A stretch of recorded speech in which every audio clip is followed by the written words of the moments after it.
Hi guys, Maggie here. Ugh, I feel like I can't even ask how is everyone doing because like what the fuck is going on? Is anybody like completely freaked out that we closed down the entire planet for a virus that is like a glorified flu? I know that this is an unpopular opinion, but there is no cure for this thing. So what do you do when you have a flu? Has anyone here gotten a flu? I have. I got it about a month ago. I would have thought it was probably the coronavirus because it came on so hard. I remember I went to a comedy show the night before and I was in the bathroom and there was like a long wait and like the bathroom was moist and sticky and there's people in line and I had this thought like this is unhealthy right now. This is unsanitary, but I was just like waiting in line. I was having a great time at the show, and then I like the next day I came home and I got so sick, and it came on with like an hour. So it came on within like an hour. So it was the weirdest flu though because it was like making me crazy in the head, and it just felt different. And I was like, okay, this is like a different strand of whatever a normal virus is. And I remember I walked out onto my balcony with my roommate and I was crying and I said, I just need some sun. I feel like I'm gonna die. And it was awful. But I don't have health care. A doctor's appointments are like hundreds of dollars in Los Angeles. So of course you just wait it out in your bed. So I laid in my bed. I felt awful for 2 days, and then for like a week and a half after that I could barely get out, but I did. And I wouldn't say it like almost killed me, but there was a day in there where I was like, this is really bad. So I just took my vitamin C, took some green protein pills, and drank lots of water. And basically that's how I got over it. So my question is, isn't this the way that we get over viruses? We go into our beds and we ride it out. Okay. Now, I'm going to sound like an asshole here, and I apologize in advance. Anybody that actually knows who I am knows that I really am an empathetic person, and I don't want any suffering for any being, whether that's a human being or any of the other 8.7 million species that we share the planet with. So I understand that people are dying, and it's got like a 3% death rate, and that Italy is the highest. But I just want to tell you a little bit about Italy for a minute, because I've been going to Italy for the past 10 years with a film festival every summer, and I've spent a lot of time in different cities around Italy. So what I was noticing the last time I was in Italy is that the elderly population, of which there is a lot of them, I would call them are like death warmed over. Okay? They have been eating pasta, cheese, all kinds of meat, processed foods, drinking alcohol, smoking, sitting, relaxing, talking with people, getting very little exercise, and it shows up in the way their bodies actually look. Like a lot of them, and I'm generalizing here, just have like these distorted bodies from years of self-neglect when it comes to their health. So am I surprised that 3% of the elderly population in Italy is not making it through this virus? Yeah, no. I mean, the answer is no. I'm not surprised that they're not making it. I mean, I don't know the entire full ramifications of the virus. Like, nobody knows yet. It hasn't even hit the US. But I'm saying when I was in Italy and when I have been there, I look at the older people and I think, wow, they've really not taken care of themselves. Okay, so this bodes an ethical question. So if somebody hasn't taken care of themselves, do they deserve to suffer and die? Of which I say people all the time are suffering and dying. This is like the world that we live in. In Los Angeles, there's almost 50,000 homeless people because of capitalism and the way that the economy is, and the selfishness of the landlords, and the low prices that people are being, or the low wages people are making, and all of the issues in the economy. People are living on the streets. They're getting illness. They're dying every single day. Has the government stepped in to help them in any way? Do you think the government actually cares about us? They don't.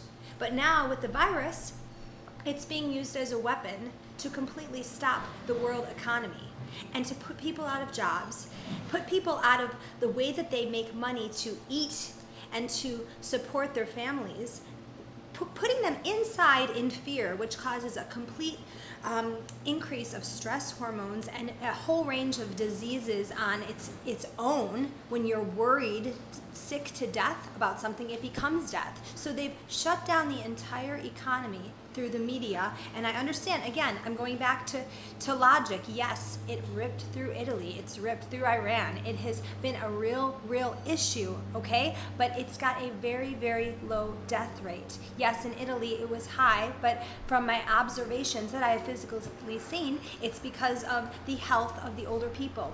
Okay, so if we're looking at an ethical move, okay, is it ethical mathematically to harm pretty much every single person that's not in like maybe the top 2-3%, I'd say? Maybe 3% can get by, not worry. They have enough money coming in that they can just stay in their houses. They can get enough food for who knows how long. I don't know how long this is going to last, for like 6 months, maybe a year, who knows? So they have enough food. And do they even have enough emotional stamina and intelligence to deal with the people that they're inside with?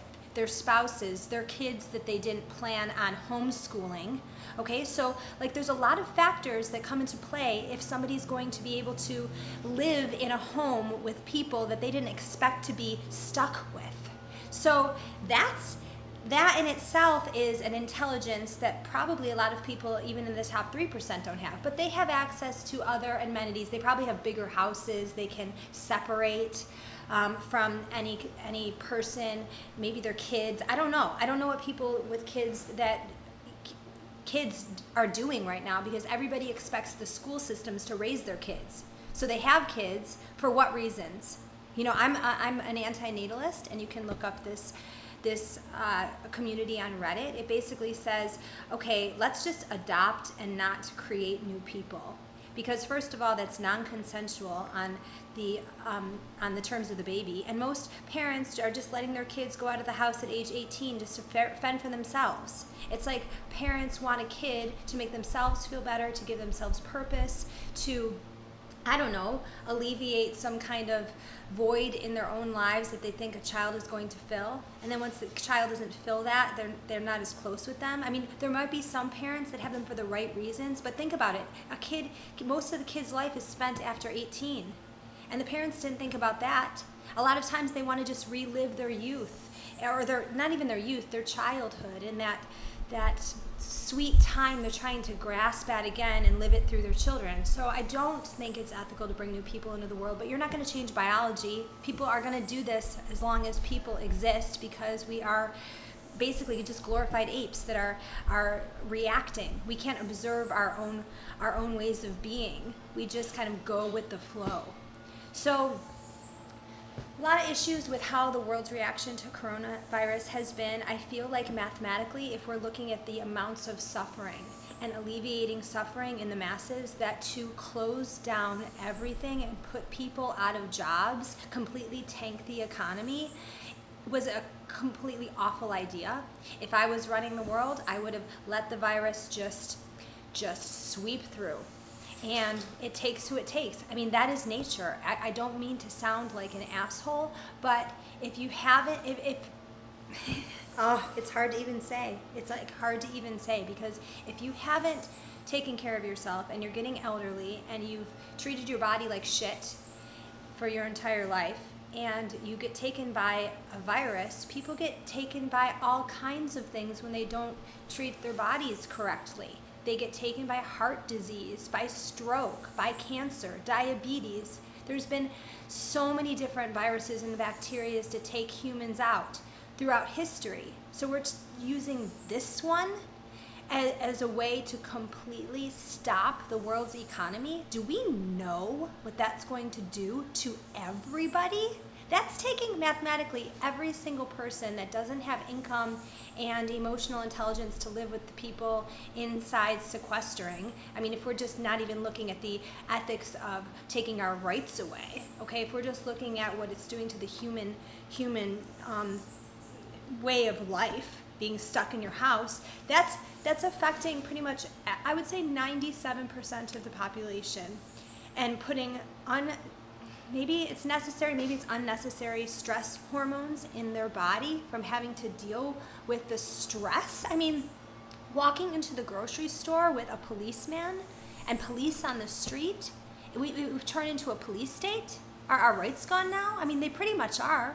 If I was getting into my sci-fi mood, which I often am in, I would say this is a takeover from some alternate life form or another people in another dimension. I don't know. But how do you stop? You stop the entire world within 5 days and put people in such a scare.